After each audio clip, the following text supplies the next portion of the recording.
امیر اہل سنت دامت برکات ملالیہ کی بارگاہ میں میرا یہ سوال ہے کہ بعض لوگ اس طرح کی باتیں کرتے ہیں کہ شب براءت کو عبادت کرنا یہ کہاں سے ثابت ہے، شب براءت کو رات جاگنا یہ کہاں سے ثابت ہے، شب براءت کا روزہ رکھنا یہ کہاں سے ثابت ہے، قرآن و حدیث میں کہاں اس کا ذکر ہے؟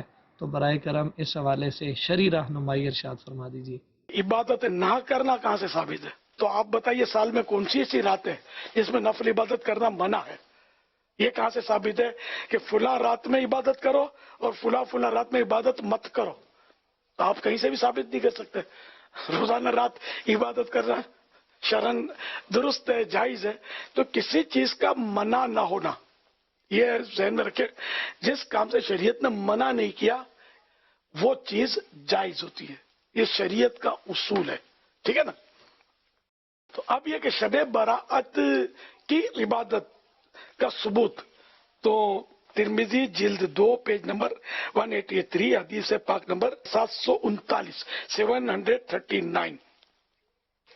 سیدہ عائشہ صدیقہ رضی اللہ عنہا فرماتی ہیں ایک رات میں نے حضور نبی پاک صلی اللہ علیہ وسلم کو نہ پایا، میں آپ صلی اللہ علیہ وسلم کی تلاش میں نکلی تو آپ مجھے جنت البقیع میں مل گئے۔ نبی اکرم صلی اللہ علیہ وسلم نے فرمایا بے شک اللہ پاک شعبان کی 15ویں رات آسمان دنیا پر تجلی فرماتا ہے، پس قبیلہ بنی کلب کی بکریوں کے بالوں سے بھی زیادہ لوگوں کو بخش دیتا ہے۔ تو مرآت المناجی جلد 2 پیج نمبر 290 پر اس کی شرح میں لکھا ہے معلوم ہوا کہ شب براءت یعنی شعبان کی 15ویں رات میں عبادات کرنا، قبرستان جانا سنت ہے۔ کہ پیارے آقا صلی اللہ علیہ وسلم جنت البقیع قبرستان 15ویں رات وہاں ملے، تشریف لے گئے تھے۔ اور بھی کئی روایات ہیں، یعنی مختلف روایات ہیں اس کی شب براءت کے تعلق سے۔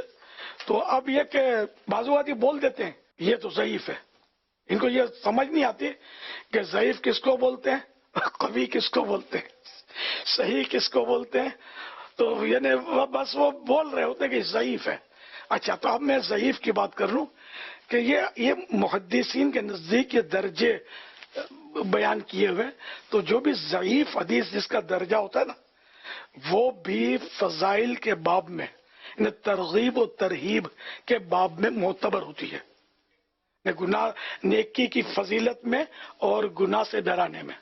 تو اگر بالفرض میں یہ نہیں کہتا کہ نعوذ باللہ یہ ضعیف ہی ہے، اگر بالفرض کوئی یہ ثابت کرتا ہے کہ ضعیف ہے تب بھی یہ اس باب میں معتبر ہی ہے۔ یہ محدثین کا جو بیان کیے ہوئے قواعد ہے نا میں اس کی بات کر رہا ہوں۔ تو ہم محدثین کے معنی علماء محدثین کی، یا آج کل جو بعض لوگ وسوسوں میں آ کر شیطان کی باتوں میں آ کر اس طرح کی باتیں کر جاتے ہیں، ہم ان کے مارے آپ بتائیں، ہم عبادت ہی تو کر رہے ہیں یار۔ ہم اگر کبھی صلاۃ و سلام پڑھے تو یہ کہاں سے ثابت ہے، ہم کبھی نعت شریف پڑھے تو بولو یہ کہاں سے ثابت ہے، ہم کبھی غوث پاک کا عرس کریں 11ویں منائے تو یہ کہاں سے ثابت ہے، اب شب برات کو نماز پڑھے تو بولتے یہ کہاں سے ثابت ہے، قبرستان میں جا کر اللہ سے دعا کریں اپنے مرنے والوں کے لیے عیسیٰ علیہ السلام تو یہ کہاں سے ثابت ہے۔ وسوسوں کو جھٹکیں، اعوذ باللہ من الشیطان الرجیم پڑھ کر شیطان کو مار بھگائیں۔ یعنی اگر کوئی وسوسہ ڈالے تو آپ کان پہ ہاتھ رکھتے نہیں یار میں مہربانی یار، ہمارے علماء جو فرماتے ہیں نا وہ عبادت کا ہی تو بول رہے ہیں نا ہم کو یار، اللہ کی عبادت کا بول رہے ہیں نا، ہم تو یہ کریں گے بھائی، کہاں سے ثابت ہے یہ؟ آپ ہمارے علماء سے جا کے پوچھو، ہم کو اتنا معلوم ہے کہ اللہ کو سجدہ تو کرنا چاہیے، نماز پڑھنی چاہیے، نفلیں پڑھنی چاہیے، تو یہ نفلیں فرض واجب نہیں ہیں۔ انشاءاللہ امید ہے کہ جو سلیم الفطرت ہوں گے، جو خوف خدا والے ہوں گے، میری اس وضاحت کے بعد اسے کسی وضاحت کی ضرورت نہیں پڑے گی، اس کے وسوسے دور ہو گئے ہوں گے۔ اب جس نے شیطان سے دوستی ہی کر رکھی ہے اب میں اس کا کیا کر سکتا ہوں؟ اللہ کرے کہ ہم شیطان سے دوستی چھوڑ کر خدا رحمان کی سچی بندگی میں آ جائیں، ان دامن مصطفیٰ سے حقیقی معنوں میں لپٹ جائیں کہ دامن مصطفیٰ سے جو لپٹا یگانہ ہو گیا، جس کے حضور ہو گئے اس کا زمانہ ہو گیا۔ صلو علی الحبیب صلی اللہ علی محمد۔